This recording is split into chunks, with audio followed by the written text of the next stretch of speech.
Da porteira para dentro com o Frederico Dávila, sempre um prazer recebê-lo, Frederico. Prazer é meu, Joyce. Abril é um mês marcado pelas invasões do MST, o Abril Vermelho. Com a justificativa da luta pela reforma agrária, o movimento usa o massacre de Eldorado do Carajás para invadir propriedades. Frederico, eles pedem reforma agrária, mas não é o título que querem, não é bem isso, né? Não, na verdade eles não querem a reforma agrária, né? Nós vimos isso durante o governo anterior, onde foi distribuída a maior quantidade de títulos de terra para os trabalhadores rurais, né? Foram mais de 500 mil títulos dados pelo INCRA para assentados, ou seja, foi a libertação dos grilhões desses movimentos.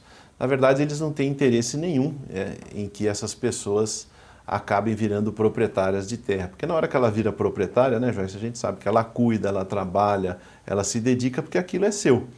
Então, na verdade, isso aí é mais um sistema muito bem, com uma engenharia muito bem construída de massa de manobra para enganar as pessoas, e os líderes dos movimentos, né, sempre estão em posições bastante confortáveis. Então é isso que a gente vê. Na verdade, é apenas um movimento de pessoas menos informadas em pessoas muito informadas que se utilizam daquela condição de vulnerabilidade de algumas pessoas para praticar crime de esbulho possessório, invasão, destruição, matança de animais e tudo aquilo que a gente já está cansado de saber quando o MST entra em cena. E MST é diferente de assentamento. O assentamento é aquele lá que já foi do MST ou não foi, está assentado, tem um título, está à espera de um título, mas está produzindo, né? Está cultivando. Todos os assentamentos de sucesso, na verdade, você vai ver o que aconteceu. Eles viraram donos daquelas áreas, eles têm o título, então eles podem pleitear financiamento, eles podem fazer um investimento com segurança na sua terra, porque ele tem a propriedade, né? Então ele pode dar garantia para o banco ou para o agente financeiro, e ele tem a certeza que amanhã ele não vai ser expropriado, né?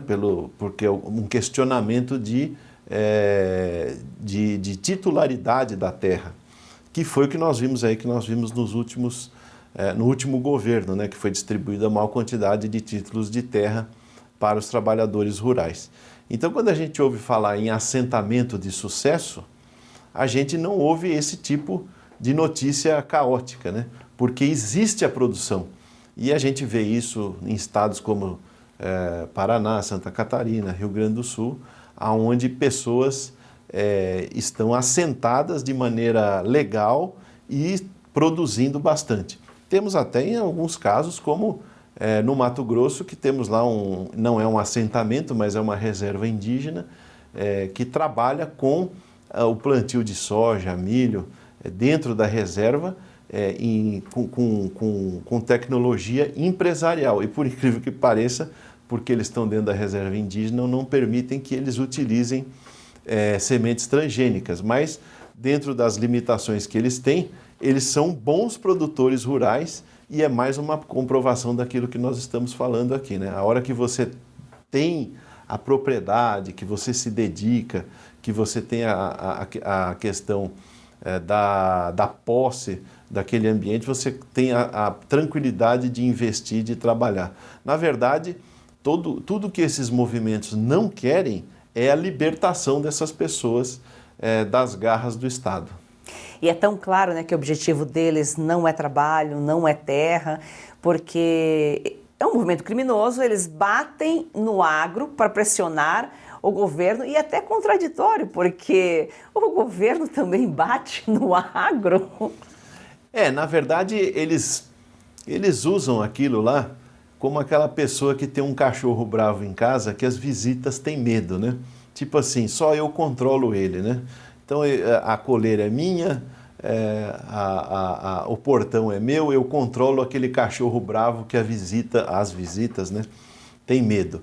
Então o governo atual, ele trata o MST como o cão raivoso, que eles controlam, né? E eles soltam a guia e retraem a guia conforme a necessidade deles de fazer mais ou menos pressão no setor produtivo. Graças a Deus, Joyce, hoje a informação chega muito rápido até as pessoas e a população brasileira, na sua grande maioria, já percebeu que o MST de movimento social e de interesse em levar alguma coisa boa para aquelas pessoas é zero.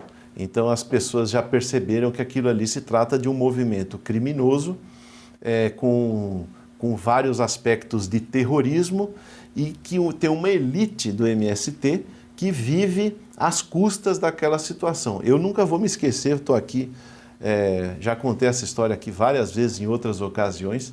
Eu, quando era mais novo, nós estávamos indo viajar com os amigos para a Europa no verão, vários amigos, e nós entramos no avião indo para a Europa. E, como você sabe, quando você adentra o avião, você entra pela frente ali na classe executiva. E, por incrível que pareça, a hora que eu entro no avião, na classe executiva, bem refastelado no assento da classe executiva, estava justamente o senhor João Pedro Stedley, indo para Paris, numa daqueles encontros de agricultura, era aquele movimento do José Bové, que teve um episódio lá na França, é um equivalente ao João Pedro Stedley francês. E eles estavam lá, né, dentro dessas conferências sobre terra e propriedade e agricultura familiar e coisa. Enfim, você vê que é tudo, eles não vivem de acordo com aquilo que eles pregam, né? Então vivem muito bem, obrigado, viajam de classe executiva, ficam em bons hotéis, são convidados para essas conferências, sempre pagos com dinheiro, sei lá da onde, né? Porque eles sempre vivem muito confortavelmente e trabalho que é bom a gente não vê nada. Então ficam fazendo agitação, ficam fazendo esses movimentos, ficam causando prejuízo na hora que entram em campo para fazer as suas ações. E com o governo que nós temos aí hoje, nada mais é do que uma fonte de alimentação para eles perpetuarem nesse mesmo sistema. São esses coitados, porque ele tem famílias até com boas intenções, que são usadas como massa de manobra, pessoas decentes, mas quando acordam para a realidade, com certeza deixam o movimento. É a base dessas pessoas aí que é mantido o luxo desses líderes aí como Stedley.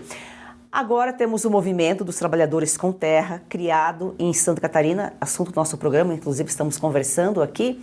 Os produtores, até que enfim, estão se unindo e é uma corrente que precisa ser estendida aí para o Brasil todo. Bahia tem também um movimento, tem outro movimento Invasão Zero, tem os proprietários rurais da Amazônia que também estão se unindo.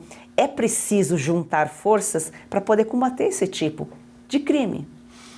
No caso do movimento Com Terra, dos trabalhadores rurais com terra em Santa Catarina, é uma resposta positiva. E Santa Catarina só tem dado bons exemplos para o Brasil, né? Então, você pega Santa Catarina, é um estado que tem pequenos produtores, sabe fazer uma produção agrícola com valor agregado, tem excelentes cooperativas, tem excelentes produtividades de várias culturas e de várias criações, né? Tem um dos parques aviários maiores do Brasil, e agrega valor em toda a produção. E Santa Catarina tem mostrado, através desse movimento, que não aceita desmando nem ilegalidade. O estado de Santa Catarina não aceita, o produtor não aceita, o governador do estado estava lá durante a inauguração do movimento dos trabalhadores com terra, o governador Jorginho Melo, fazendo que a presença do Estado, ali como ele, representante do Executivo Estadual, dando a segurança para o produtor catarinense que nem em Santa Catarina não tem espaço para esbulho possessório, para terrorismo, para invasão de propriedade e afim. Mesmo porque você tem lá uma receita de sucesso, que às vezes a pessoa fala, porque o pequeno não tem chance, o pequeno trabalhador não tem, rural não tem chance, pequeno agricultor não tem chance. Tem, Santa Catarina é um exemplo. É só visitar as cooperativas de Santa Catarina, é só visitar o Vale Alemão de Santa Catarina, o Planalto Catarinense. Todo o estado de Santa Catarina é um exemplo de agricultura familiar para todo o Brasil. Então, eu vejo com muitos bons olhos o movimento dos trabalhadores com terra lá de Santa Catarina.